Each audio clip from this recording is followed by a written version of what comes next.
Welcome to Actions and Limits. My name is Justin Atherton. I'm the Peak Performance Consultant for Confidence Unchained. With me as always is Paul Fortune. Paul is a mindset coach and the founder of A Call to Action. And together, we make Actions and Limits.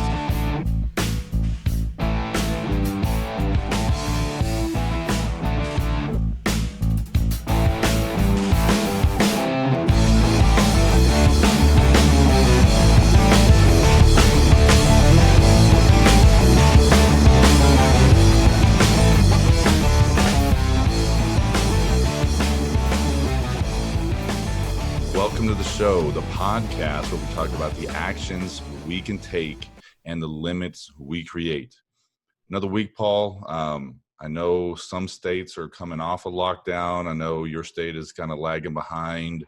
I was thinking about this the other day because, I know you and I have had different guests talk about the ripple effects that are going to be happening with the COVID for possibly years to come. If you think ahead, like maybe 5 years down the road, like where do you see yourself at, maybe as far as your business or your life? Like, this seems to be one of those times where people are sitting back and reflecting about different aspects and having that extra time. So what do you see moving forward? Well, I have to tell you, Justin, since making these transitions to, fully concentrate on the coaching full time, as far as the financial part, that's been a little tough. But overall, like with my mindset and my overall happiness has gone up quite a bit with this, helping my clients and feeling a little bit more rewarded in what I'm doing. So I really want to build on that. I think that, like you, Justin, I think that I'd like to do some more, speaking engagements down the road. That would be great. I transition my coaching into something of that, maybe more of a motivational speech type things. Sure. That would in 5 years doing that. And, way down the road, maybe, I'd be like Tony Robbins, where, they have the music playing, the green laser light show. I raise up from the elevator with my microphone and everybody's dancing and we're getting going. And I go, this is not a funeral. This is a celebration. Everybody get up and start dancing, and everybody's feeling it and having a good time. And then the music stops and then we get into it. There you go. Got to have that grand entrance, right? You're looking forward to that grand entrance. Yeah. No, I like that, man. That's I can picture it already. Thinking, years down the road, thinking about, getting back to some, assortment of normal to where, you can have those type of events, have those live events, have the speaking engagements and putting yourself out there. And man, whether or not you ever get there, right? Having that lofty goal of doing that, that's huge. I think we talked to Brian. Yeah, but it was Brian when he talks about like he wants to sit in the woods with Oprah. Yeah. And if he never gets there, at least he will do things to put himself in the space to be able to get there. So I think it's great to have those really lofty goals, because if you fall short, man, you still probably accomplished like some great stuff, man. It's like aiming for the stars and landing on the moon, right? It's, that whole concept. So I like that saying. I love that. I like that saying. I've never heard that before. That's a good saying. You've never heard that before? I've never heard that before. I like that saying. Yeah, it's a great saying. If you aim for the stars and fail, you might land on the moon. I'm not sure if I'm saying it exactly how it is, but my paraphrasing of the quote.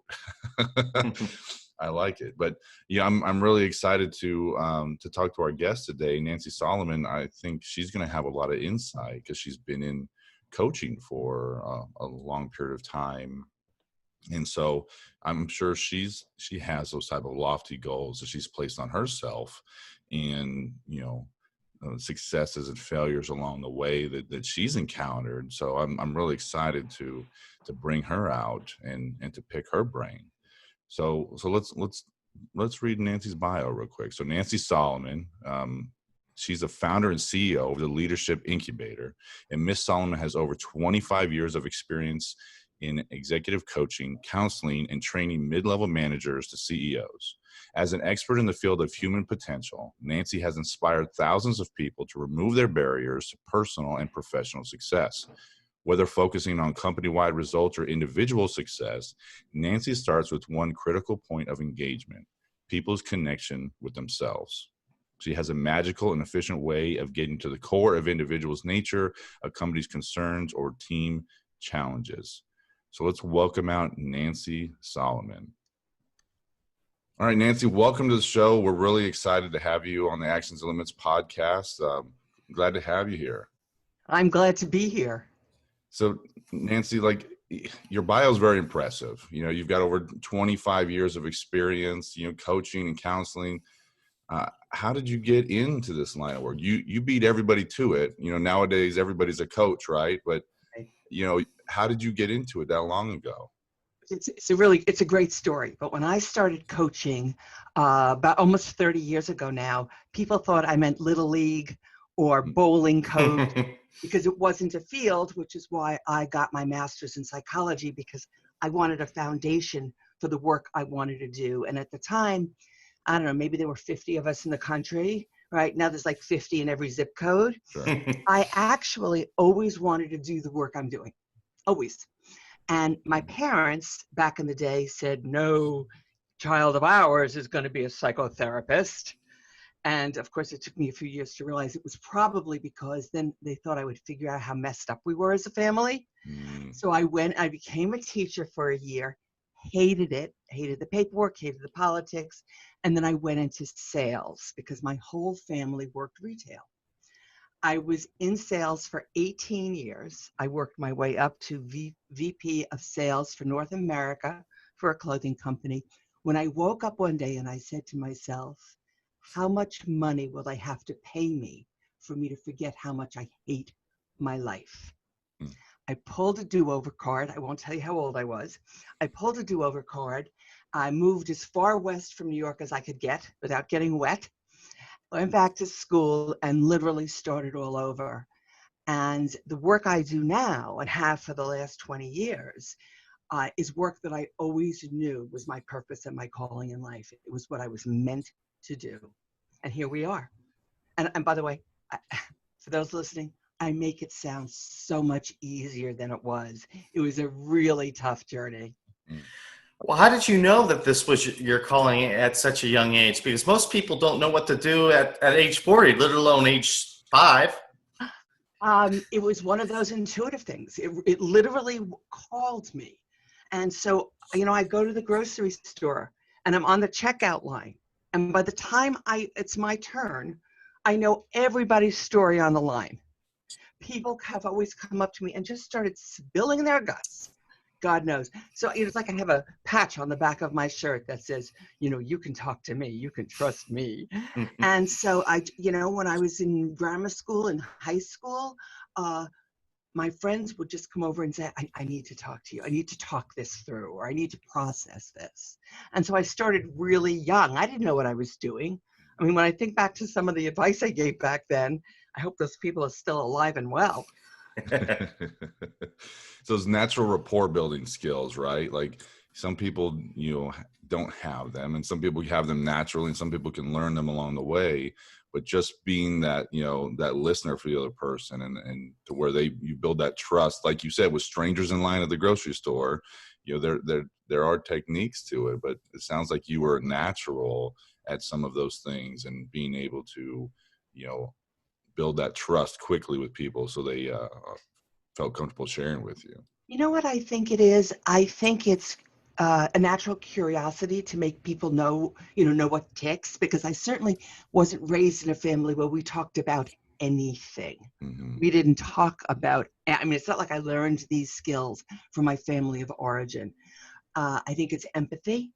And I think that I consciously, deliberately have said to myself, you know, I didn't get XYZ from my family, but I want to give XYZ. So my kids would tell you I talk them to death.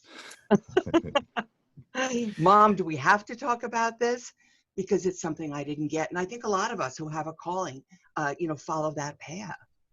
Sure. Yeah, I'm the same with my daughter. I make her talk when she doesn't want. She's like, Daddy, I don't want to talk about it right now. I'm like, I get that, but let's get this out, Same thing at our house. Same thing at our house. Yeah. Well, take us through your journey. I mean, you said it wasn't easy. So at the point where you were in sales, regional sales manager, vice president, and all of a sudden you move across the country and just become a coach. I mean, there's got to be a lot to that. Yeah, I'll fill in a few blanks. We don't have Okay. enough time. If this was 3 hours, we wouldn't have enough time. But what I really want to emphasize is, it's 25 years later. I'm laughing about it. I'm making jokes. But I think any major transformation involves a tremendous amount of self-awareness. It's about reconfiguring our identity. And it's about finding out how much of what I'm doing am I doing for me, and how much is it because my family told me I should want it. So if you think about it, we're born and our family tells us who they want us to be. And then we go to kindergarten and our teacher tells us who we should want to be. And then we get our first job and they tell us who we should want to be, and first boyfriend or girlfriend, and so on and so forth. And at some point, I think in the beginning of our 30s, mid-30s, a lot of people stop and go, wait a minute, whose life is this anyway? And so when I asked myself, how much money will they have to pay me for me to forget how much I hate my life? It was one of those questions that you can't take back. You can't stuff the genie back in the bottle. Sure. And it's there. And it's like, it puts the universe on notice. She's ready for transformation. And 3 months later, I was fired. To this day, I don't know why I was fired, but they had to pay me for a year in my contract. So it was all good, right? Yeah. And I thought, well, if you could just do anything you wanted to, what would it be? And that didn't take but a minute to figure out, because I had always known what I wanted to be. And so series of events happened. I was dating somebody. He was moving to Seattle. I thought, well, that sounds like a good idea. I was, too young to know how stupid I was being. Sure. And of course, after I'm out of my job and I'm packing up my apartment and he breaks up with me, but I've already told the world I'm going to Seattle. So I was like, what the hell, I'm going to Seattle. And I didn't know anybody here. I knew one person in the state who lived 3.5 hours north, and he was my first coach.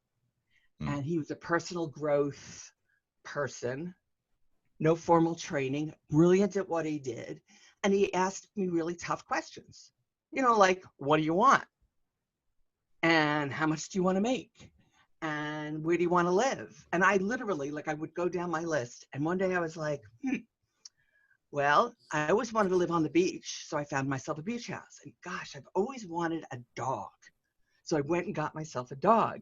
And I did the same thing with my children. I finished my master's and I was like, I forgot to have kids. And I was not able to have children, so I flew to Cambodia, because everybody does that, right? And I brought home my newborn baby. She was 6 weeks old. And 3 years later, I was like, oh, but wait, I always wanted 2 kids. I stayed local for that one. And now those 2 newborns are 18 and 22. Bumps in the road, many. Unprepared, no strategy, throwing stuff at the wall, hoping it would stick. And didn't even know enough to not know what I didn't know. I mean, to know what I didn't know, right? So I couldn't say, well, I need to know this. I didn't know that. So I stumbled a lot. And I think I only figured it out last year or something. Right. That's funny.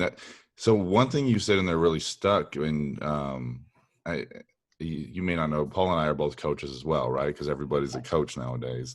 But the identity piece, how often do you see that with your clients, in seeing how much identity they have wrapped up in their occupation or their career?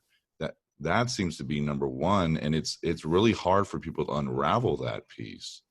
So, how often do you see that in your 100% of the time? Yeah. Because I think what brings people to coaching is this knowing that they have blind spots, but not knowing what those blind spots are. So to be repetitious, you know, we know what we know, we know what we don't know, but we don't know what we don't know. Yeah. And so, and I'm sure that you have this experience as well, where you're sitting with someone and you ask them what is the simplest question? And they're like, the light bulbs go off and there's thunder and lightning. And all of a sudden they're like, oh my God, I never asked myself that question. Do you see that? Do you guys see that? Oh yeah, yeah, oh yeah, most definitely. You know, you ask you think it's a rudimentary question, and they're like, what? You know, mind blown. Like, what's going on? I never even thought about that. I'm like, really? And you don't want to say, how could you not have thought about it? Yeah, of course not. Sure. But I remember my first corporate retreat. It was a 3-day retreat for women in tech. About 45 women in the room. And I turned to this woman, we were in a horse show, and I said, so what do you want? And she said, huh? I said, well, what do you want? And she said, I don't know what you mean. I said, let me ask it a different way. What do you want? And she burst into tears. This is a senior executive. And you hit something when they start crying in the middle of a corporate retreat. Mm-hmm. And she said, I've never asked myself that question. Yeah. And in that room, 85% of the people could not identify what they wanted. And I think that's the whole identity piece, is we get wrapped up in what everyone else wants for us. Mm-hmm. And we don't stop and ask the most salient questions. I'm going through it right now. My mom just passed last month. My kids are about to both go off to college. One's in, one's on his way. And I'm asking myself, okay, now what do you want? Because now I figured out what part of the chicken I like, now that they're not grabbing out of my plate all the time. So what do I want for me now? Do I want to move back to the East Coast? Do I want to stay here? Do I want to continue my business? That's a given, right? And sitting in that place of I don't know can be really scary, because everyone in my family wants me to know. Yeah. Like, they want me to say, you're moving back in this month, you're going to live here, you're going to do this. And I keep saying, you know, I'll tell you the minute God tells me, I'll tell you. But right now, and that sitting still makes us really itchy, especially during, a pandemic, shall we say? Yeah, right. Yeah, absolutely. Well, take me back to, you know, when you first got started into coaching, you know, and you were like just throwing stuff on the wall, seeing if it sticks. What was your, you know, marketing strategy to get clients, you know, straight out of moving to a place you didn't even know anybody? I didn't have a strategy. I'd like to tell you, well, I had a 9-point plan and it looked like this. I didn't have a strategy. So what I did, to this day, the vast majority of our business is referrals. You know, you work with someone, you do a bang up job, and Sure. they're talking to their friend, telling, I had a session with my coach and this is what we learned, and I can't even believe this. And then they're like, who's your coach? But that's how it happens, at least for me. Yeah. Back then, I went to every woman's group that I could find. And I would hang out and I would start talking to people and I would be curious. And that was my strategy, curiosity. Talk to people. And the great news about that is very often my calendar got totally booked. But then I'd go 6 months without a new client, right? Sure. Because I wasn't strategic.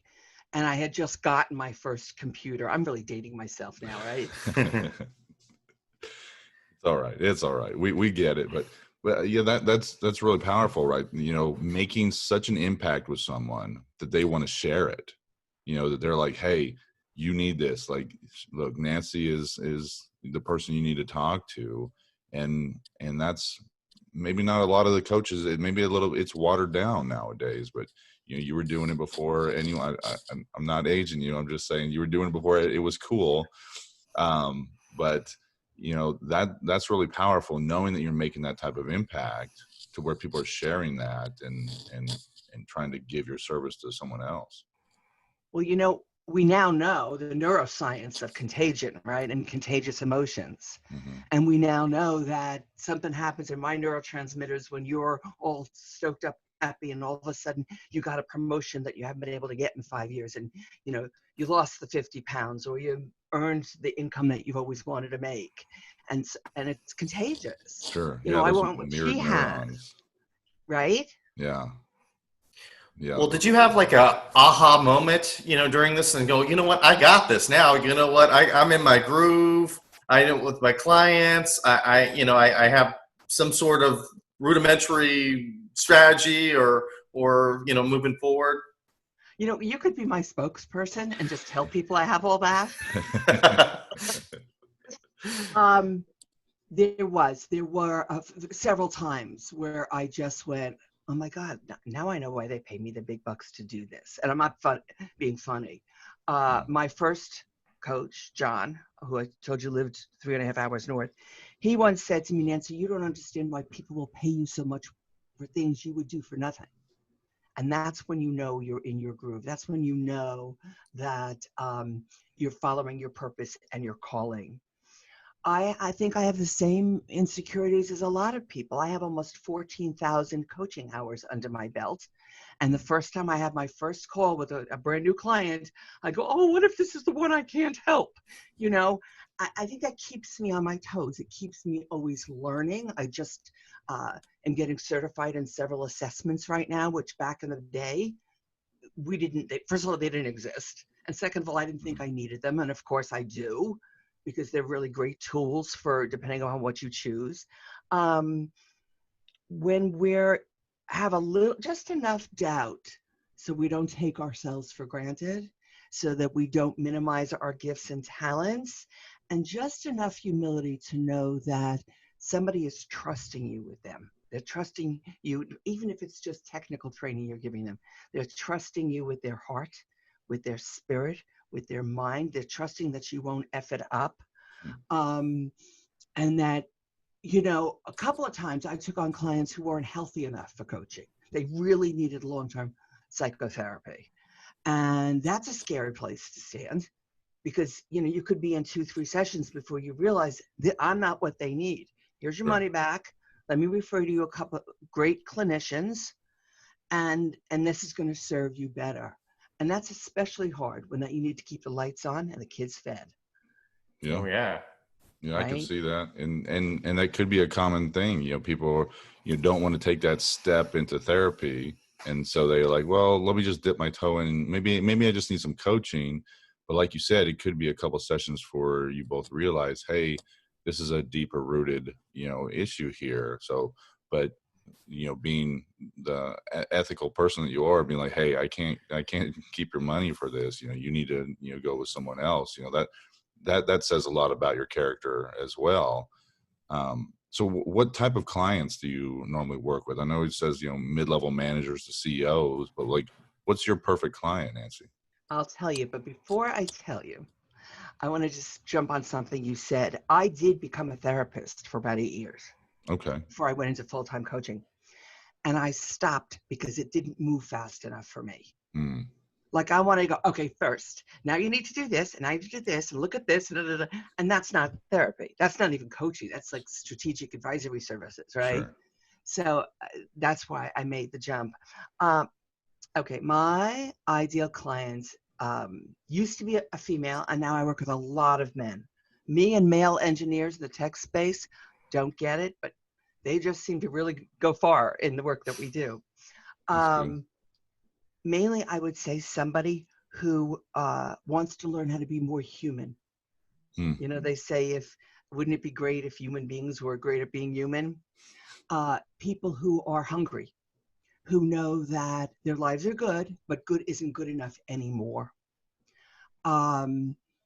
People who are willing to be accountable. Like, that's probably, it's self-awareness is the number one trait, and accountability is the number two. Because we play by the Brooklyn playbook over here, and we don't take nonsense. And if you're coming up with excuses for why you didn't do your homework or get your prep sheet on time, that doesn't really bode well for either one of us. Sure. I tend to like to work with educated people, and that doesn't necessarily mean an advanced degree, but people who are always wanting to learn and are hungry and thirsty for transformation. I don't work with people who want to change. I only work with people who understand the concept behind transforming their lives, right? So we start with a clean slate rather than go tweak the things that aren't working. So that really is like the whole world, isn't it? I didn't really narrow that down for you, did I? No, it's You mentioned about being more human. Narrow that one down for me because I'm very interested in that. Well, especially since I like sort of working in not just the tech space, but any space that is primarily male. And I would work with the women to teach them the leadership skills and to dig deep into self-awareness so they could thrive in these environments. And there is this misnomer in tech that your technical skills are what's going to get you ahead. Like as long as you're technically savvy, forget the people skills. So what people call soft skills, we call human skills, right? The skills that we need to be human. And a couple of years ago, Stanford, Carnegie Mellon, and Harvard did studies on what makes people successful. And they came at their conclusion was 75 to 85% of your success will be based on your interactions with other people, on your interpersonal skills, not on your technical skills. So you get into, or I get into an environment where 8 out of 10 people are men, and they think this is fluff. They think that they don't understand that when they stand in a meeting and they slam their fists on the desk, how that could be off-putting, and it stands in the way of collaboration and group trust and so on. So that's what I mean. the emotional intelligence, right? Emotional intelligence, that's right. Or emotional stupidity, depending upon the person. It is. And, you know, I grew up in a family that had placed no value at all on emotional intelligence, like none. You know, your worth, your value was based on how many zeros you had to the left of the decimal point on your paycheck, right? And what I find is that when I go into an environment I just finished a year-long project with a company, and they had on their team 15 people, 2 women, the rest men. And all of a sudden they, you know, I gave them permission, as it were. I stood for permission for them to feel and to say to a colleague, you know, that really hurt me when you said that. Or when you interrupt me, I feel invalidated or whatever, right? And it gives men a lot of freedom, and it's more men than women.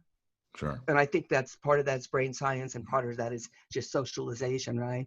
And all of a sudden, these men have this freedom to feel fully and to come fully human to work. And it's exciting for them. And all of a sudden, their spouses or their partners are like, I don't know who you are, but I want more of it. Right? It's really nice.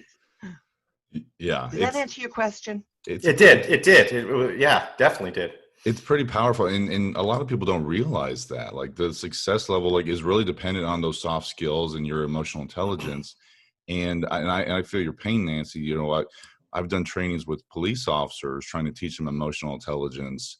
And the second I say the word emotion, they look at me like I have a third eye in the middle of my forehead. You know, and it takes a while to hammer that in, but once they get that skill, because you have to have those soft skills in order to conduct a proper interview with someone, to build that rapport.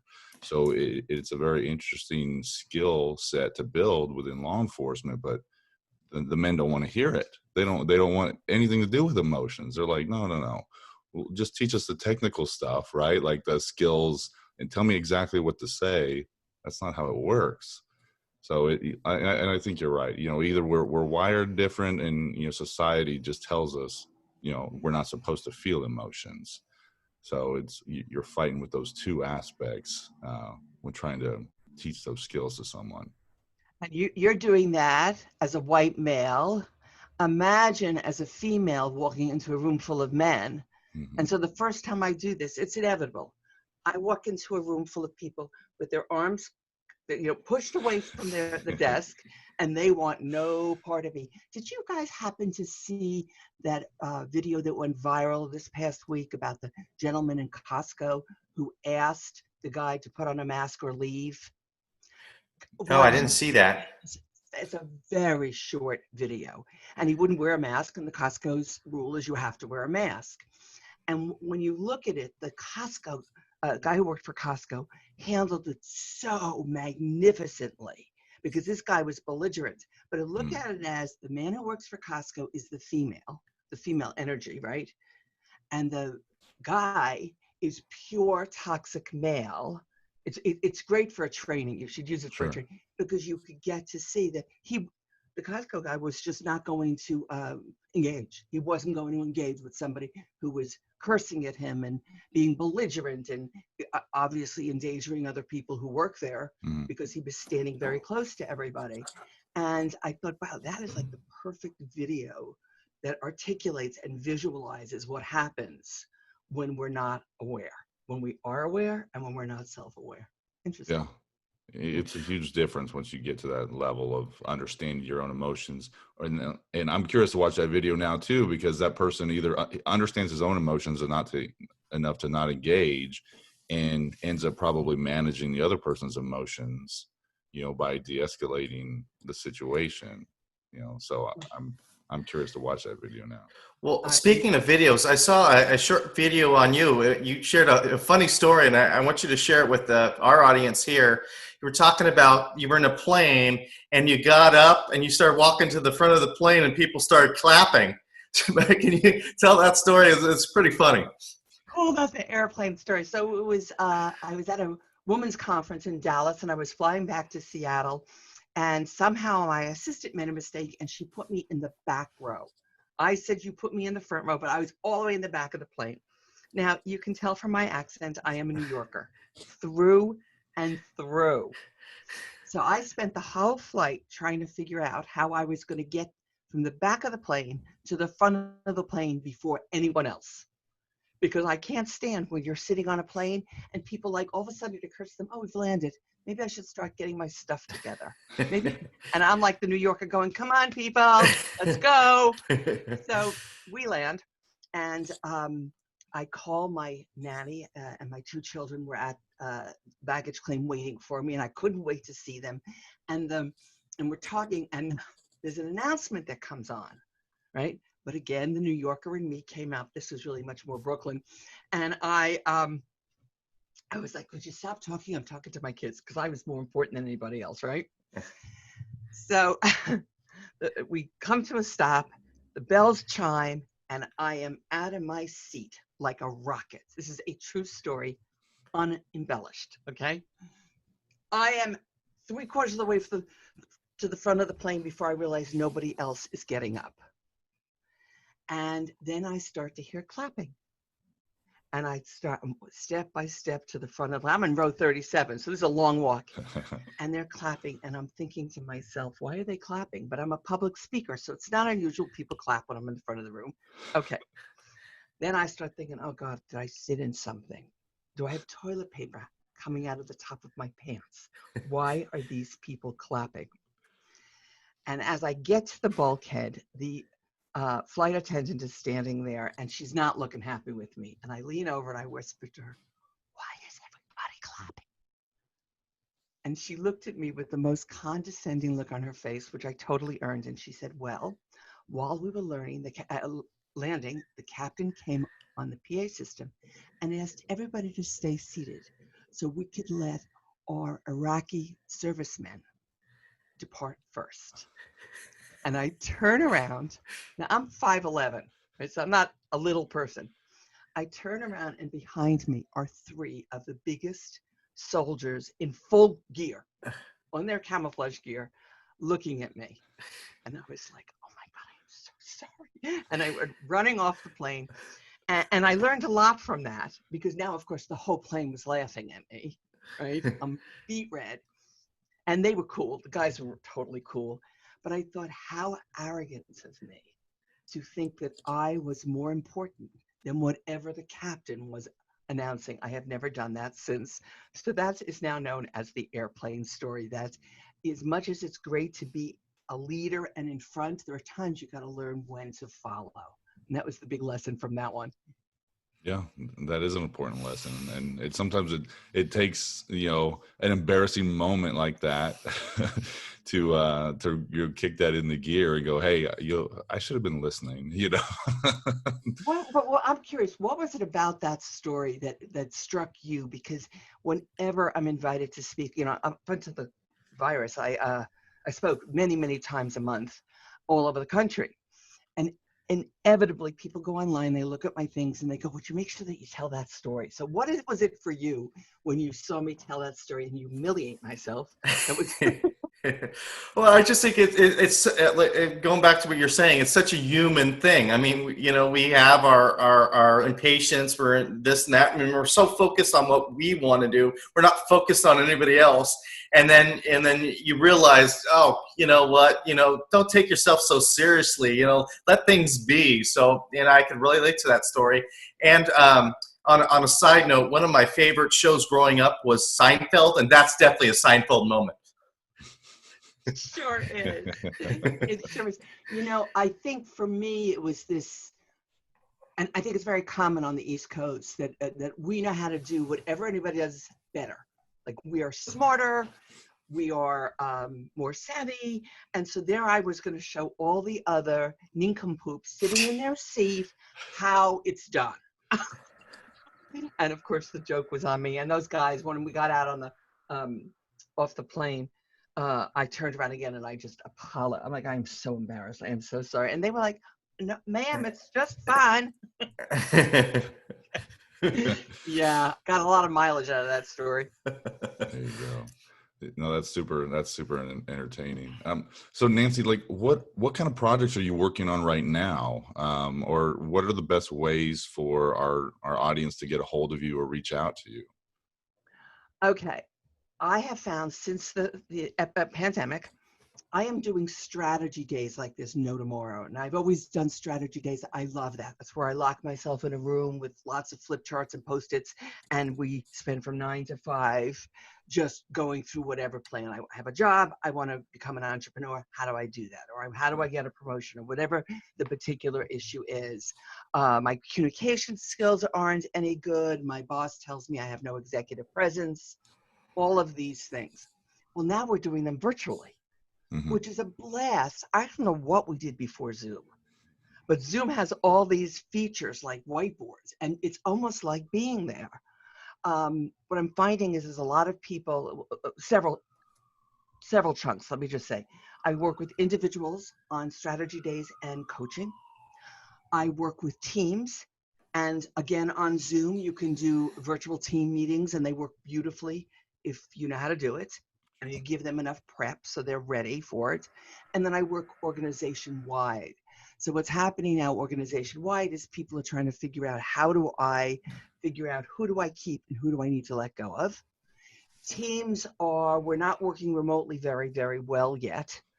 And so how do we up our game virtually? Because it's my personal belief or professional belief that we're not going to go back to work as soon as everybody's saying. We're just not. I think unfortunately there's going to be another rise, and we're going to just have to learn to do this for quite a while. So what a lot of people thought was just a short-term gig, I think they're learning is, this could be a year, this could be 2 years, whatever. Sure. And then I'm finding there's a lot of leaders that if they're not like tucking their head into the door of their direct reports offices, they don't have the security.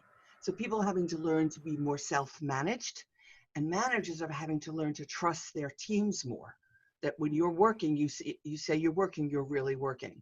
Mm-hmm. So from the employee, it's increasing accountability. And from the leader, it's learning to lead a remote team and have faith in them. And so those are just some of the things. If it has to do with human nature, if it has to do with the people skills, that's what we focus on. We don't do anything outside of that cluster. Yeah, and that's powerful. It's a whole different dynamic trying to teach those skills virtually. And I can already hear those conversations with the managers going like, how do I keep checking in on them, but not too much.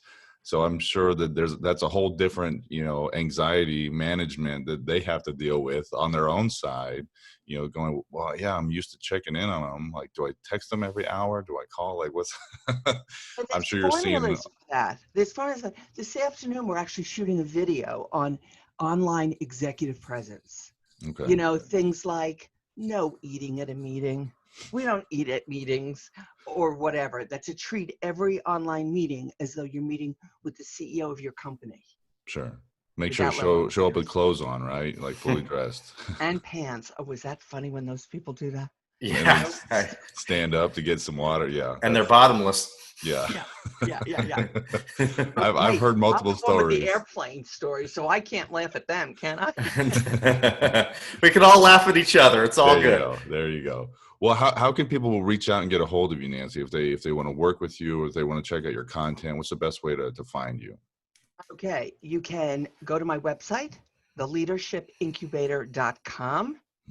You can email me at nancy@theleadershipincubator.com, or you can call me. I love that old-fashioned just pick up the phone thing, and that's 425-429-3636. Remember, we're on the West Coast, so don't call us at 6 o'clock in the morning. And we'd love to hear from you. And you know what? I didn't even mention this. Next week, I launch my podcast. Oh, awesome. What's the name of your podcast? You're going to love this. It's called The Brooklyn Playbook. Levity, life, and leadership served straight up Brooklyn style. I like it. I like the sound of that. That's awesome. So, well, good luck on your launch on that podcast. I'm sure you'll have a lot of listeners ready to go for that. Let us know if you need any guests. You know what? I think you're going to be getting an email from me today. Oh, great. Yeah, I would love it. We're in for it. We're in for it. Well, also, Nancy, we like to ask our guests this with our title in mind, the Actions and Limits podcast. What would you say is one action that people can implement to make an immediate impact into their lives? Ask yourself the question, what do I want? And listen for the answer. If you journal about it. If you write about it. If you meditate while you're walking with the dog, what do I want? And then drill down. What do I want? I mean, it's not a complicated question, but then you have to listen for the answer. And Sure. then you can ask yourself, do I want this, or does somebody in my life want it for me? Great exercise. Yeah, Great I think that's the biggest factor right there. Is it me wanting this, or is someone else driving that? So very important. And then the other half, the actions and limits, all these self-imposed limits that we put on ourselves. What's one limit that you see on a regular basis that we need to remove from our lives, again, to make a big impact? The idea that you are not enough. So that could be, I'm not smart enough, I'm not wealthy enough, I'm not pretty enough, I'm not young enough, thin enough, you just name it. I'm not enough is a core wound that I see in almost every single person I meet.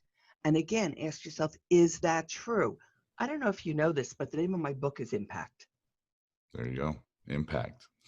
And so it's all about, am I making my best and highest contribution, or am I holding back because I think I'm not enough?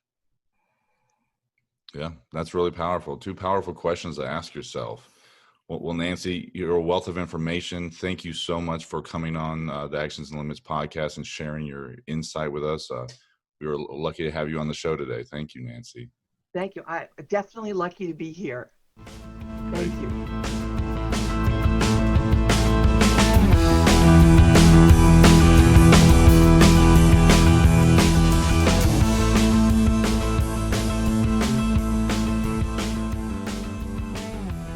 All right, Paul, what a great guest Nancy was. I think she had a lot of insight. I think you and I both learned a little bit from what she had to share about her experience as a coach over the years. What was the biggest thing you took away from that? The biggest thing I took away from that was her ideal clients is similar to my ideal clients. Okay. I like the same attributes that she's looking for in a client. I'm looking for the same thing. So I thought that was kind of cool. Yeah, some of the behaviors she listed, it's almost like a requirement for coaching, right? Like you need to be self-aware enough to be able to reach out. You need to be able to hold yourself accountable because, our clients, we're not with them 24 hours a day. Maybe it's 1 hour a week, and so you have to have those different attributes and have those different behaviors already ingrained, for coaching to be successful. So I think a lot of those, behaviors she listed are definitely important when looking to hire a client. And, I know you and I have discussed this as well. You can't take on every client. And when you realize, like, someone reaches out, hey, I want to work with you, but I need someone to hold me accountable for everything. That's not really how it works. I'm not going to be there with you in the meeting, when you're committing to something that maybe you shouldn't, because you have too many things on your plate. Or it's kind of one of those odd things where people believe that coaches or consultants can hold them accountable in their life for everything. And, we're that guide. We're not there with them every step of the way. We're there to guide them, give them some tools and techniques to use. So, yeah, but I think Nancy had a lot of great insight, a lot of great experience to share, and some humorous stories, to share, like, just be human with it, right? Her plane story, that was pretty funny, having that realization moment, right? Oh yeah, that's why I wanted her to talk about it, because it was pretty funny. So she's definitely a coach that a lot of people can relate to, because she's not so stiff. While you're in session, which I like, when I'm in session with a client, I'm not stiff. I'm not Ben Stein. I like to kind of loosen up a little bit. I think that part of our journey is to enjoy it, and for me, part of that is humor. So I like to, have fun with the clients to a certain degree. I try not to cross any lines, but I like to yuck it up a little bit with the client, loosen them up a little bit, and Sure. not be so serious. So, and it sounds like she does the same with her clients. Yeah. And yeah, like you said, like, just having to build that rapport and just be human about it. And, I think if I was looking to hire a coach, I think, I would consider her, even you female, male, like, it doesn't matter. Like, it doesn't have to be that same sex to be able to hire a coach. It's all about the energy and how well you connect with them. And I think, on our short conversation with her, I think she connected with both of us. So, I think she's a pretty powerful coach, and we'll make sure to put down all of Nancy's information down here in the show notes. So check out her content and reach out to her. So, Paul, let's wrap up the show with another segment of Ask Paul Anything. I had a question come in. This is from, it says Jeff in Texas. Doesn't say where, but it says, Paul, if you could live anywhere in the U.S., where would it be and why? If I could live anywhere in the U.S. and why? If we're just talking, and I'm just going to go off of just climate. Let's just say I have all the money in the world and everything else. Sure. I think I would probably want to live in, I would say either in two spots, but they're both on the West Coast, either Santa Barbara or San Diego. I think both spots are beautiful places to live. Mm-hmm. Hard as far as the economics, if you don't have a steady gig, because there's not too much going on, and maybe a little bit more in San Diego, but most of them, they're more kind of sleepy, but beautiful beaches, beautiful landscape. Just love that relaxed atmosphere. So I'd say those two spots would probably be where I would want to live. Okay, so you wouldn't stray too far, huh? You're like, I'm still gonna stay in the state. And you know this. I know that you spend a lot of time in Southern California, Justin. You know this. If we're just going straight climate, all year round, Southern California is the best. Yeah, it's hard to beat the weather out there. Yeah. It really is. So. I mean, there's other factors. I get it, but if we're just straight going climate, you're right. No other factor involved. Southern California is tough to beat. Yeah, no, I believe that. That's a true statement. So, no, good question, Jeff. Appreciate you guys continuing to send in your questions. So make sure to continue to send them into actionsandlimits@gmail.com and have your questions featured on the show. Great show, Paul. What a great guest Nancy was. And, I'm sure we'll all still be in contact. So another great show, Paul. Yeah, for Justin Atherton, this is Paul Fortune. We'll see you next week. All right. See you next Monday.